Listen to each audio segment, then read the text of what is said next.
Conversations to a close. Sorry, a little technical button issue there. So, what are some of the things that came up in discussion? I'm sure there were things that came up. Yeah. We certainly talked about the MEEP and how it's a knowledge base for the most part attached, and it really answered that or looked at, if you think about thinking deeper and teaching kids to think deeper and do those essential questions, the result of that will be those students will still be able to be successful Okay. in those assessments. Okay. So, in the MEEP, and pardon me for some of this repeating because I'm repeating it for the sake, otherwise I bring the mic back and have you talking to the mic, and I'm sure you're okay with me repeating you versus the mic. Getting at the MEEP and the knowledge level that it is at, and that if we go with essential questions where there's deeper learning, that it still will allow them to be successful on the MEEP because they're going to deeper levels even. Okay, great. Yeah. Too often students expect the question to be worded exactly the same on the Sure. test as it was when they encountered it.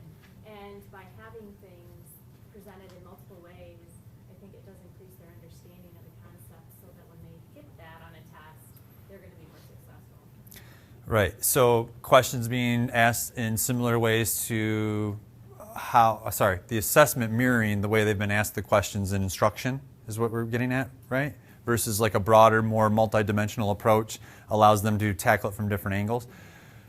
Can I ask why do you think, or you made the statement of they're used to the questions being similar to what they would, I don't know, it's not like they would anticipate it. Why do you think that is?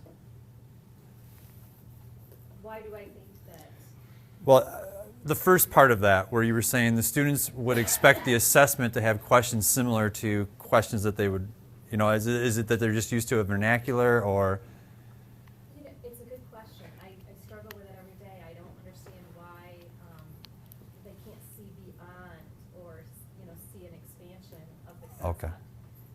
It's something that we've been working on every day. Okay. But they always want me to give it to them and I see. prompt them and guide them. And they really struggle to want to be independent. I see. They immediately are frustrated and they give up. I see. So really you're more speaking to a question that may ask them to engage in higher level thinking. Mm-hmm. is one that they're thinking, they don't necessarily attack that, they see it as a defeat because they want it to be more simple, more straightforward. Yeah, So the just don't types know of where to questions. start. Okay. Where do I start with it? Okay. I have no idea how to start this. Okay. Thank you for elaborating. But I think they may struggle because they're learning these concepts, and even as an adult, I learned something and I have to process it and mill it around in order to answer some of these essential questioning. So, even with the time constraint of everything we have to teach, and we got to get through stuff to teach content Mhm. and write their questions, Sure. and able to answer the essential questions, it's a process that you can't one day teach, okay, the battle was fought on this date, and then the next day I'm going to ask you a question. Sure. They have to have some time. Sure. Also with their developmental stage. Even Sure. as an adult, I have a hard time with that. So I can imagine the child not feeling comfortable, not that the expectation should be there to prompt them and give them some practice at it, but, I think you have to be sensitive to that. Sure. Like adults, we can, we have a lot of background knowledge, we Right. bring a lot to questions like this in a situation like this. Okay. Take it into a fourth grade classroom. Okay. All right. I think that you need to be sensitive to that. Okay. I think personality comes into that play too, because some kids always need to be right. Nah. They have, Nah. but they want to know the right answers. They can't Sure. accept that there may not be that perfect answer, that it's your variation, it's your interpretation, and that it's okay to be wrong, and that that's how you learn. And I think we don't allow them to be wrong enough. Okay. It's too much of an assessment. You got to be right. You got to be right. Right, and my follow-up question was going to be around that, and you kind of spoke to it. Hang on, she had her hand up too, so I'll be right there. It's Yep. actually similar to what she said. We have to encourage more risk-taking. We often give them, starting in the lower elementary, right or wrong answers, because they're learning text-level questions. They're learning what's this letter. Okay. So just as they're progressing, even in the early grades, giving them opportunities to take risks and not give them the right and wrong answers, Okay. I think is a piece that's missing. Okay, so more risk taking, great. And I Thank think you. our society is very much a, I want it right now, and Sure. I want it right here. Sure. Where we have to build that endurance in them to stop and think, and that it may not be right here, and we need to stop and really do some thinking about it. Right. To get an answer. Which is, and I think it's been articulated, that's going to be a shift. It's all the brain research is working against us. You fall into what you're comfortable with. You go through what you know, and so we're really fighting what we experienced, but trying to change that culture. I always share the. I went to an RTI conference in Grand Rapids this summer, and he shared at his closing keynote this video of Kennedy challenging the U.S. to make it to the moon. As that goes on, here's this challenge. It takes 10 years to get to the moon. And what he then likened that to was if it took going to the moon, right, where we didn't have any of these, we had to develop all this research and all these things and put it together, these teams of brains to come up with a way to get there, and we did it in 10 years. He likened it then to the process of RTI and how are we making adjustments to the system in order to get kids there. And if we think about education and what education is, we talk about the pendulum swinging. We talk about, oh, I've done that before. If you can get to the moon in 10 years, how are we not changing what we know to change to a place to raise student achievement in all of these years? How can we take on that challenge, that 10-year challenge or whatever year it's going to be to really to make a change around that? I think that's a challenge that we're up against, and it's very difficult because we're working against ourselves in a lot of ways.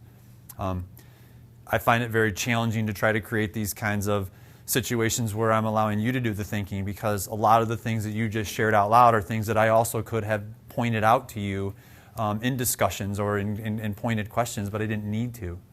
And so it's a challenge even for me in facilitating professional development like this, so that it isn't you sitting there going, okay, well, thanks for what I needed to know. What's the next activity going to be? You're going to tell me that too. So trying to work around that, even for myself, is a challenge. I think one of the challenges with feeling like we have so much to cover is how to allow thinking to happen and take the time to allow thinking to happen. And a good example from today was that exercise where you had us say if they were essential questions or if they were not. And I thought it was very well done how you didn't, as we were going through the list, you didn't evaluate our answers at that Right. time. Okay. And I think it's so easy to do that. And Sure. That's right, that's wrong, because we got to move on to the next thing. But you didn't do that, because if you would have done that, the thinking and the learning would have stopped then. But we went through the whole list, and we talked about it, and then you gave us a sheet of paper if we wanted to look at it. You know? Sure. And Sure. just that type of model, I think, is very important, and it's okay to do it, because Right. that's, as the article here said, or the copy in the book, that the research is showing that is going to have a greater impact on test scores than to do it the way that we think is the right way to do it, maybe. Right. Right. And it even says in there, right, what are the questions that the kids miss the most? The multi-step reasoning questions. They are getting the recall questions, but the multi-step reasoning. Thank you. Thank you. Okay. So now that you had a chance to dig into that article, or those pages, I should say, what I want you to do now is we're going to go back, having that article in our brains, or pages, sorry. I want to go back and revisit what we saw as those key learning ideas that we felt the students needed the most support in, and then the instruction we're doing. However, I have given you another piece of information, and it is your MEET performance from fall 2012 for 3rd, 4th, and 5th grade. And it is across the district. So it's all the 3rd, 4th, and 5th grade across the district. And what this is going to do is it's going to give you at the strand level a strand percent correct, but also kind of look at number of questions, take that into consideration. And what I want you to do is you dig into that data, and this is pulled from Igor. So if you wanted to see specifically for your classroom or specifically for your building, that is available. But what this does is it gives you an idea of, across the district, where maybe those biggest areas of need are, the greatest areas of need. I want you to take that and size it up with what you journaled. Did it match up? And I'm not saying, please understand, this is district level data. So it might very likely be when you dig into your building and then into your classroom that it's going to show maybe a different point of emphasis. Just as an activity practice though, what shows across your district as the biggest area of need? What did you identify? And considering the pages from the book, what will that instruction look like? So kind of a data analysis, if you will. So use the data package, use your thinking from the pages, and go back and revisit. What is that biggest area of need, and what does your instruction look like to get the kids to make up that gap? All right? Any questions? Okay, we'll give you about 5 minutes to do that, and I'll come check in at the tables to see if you need more time at that point.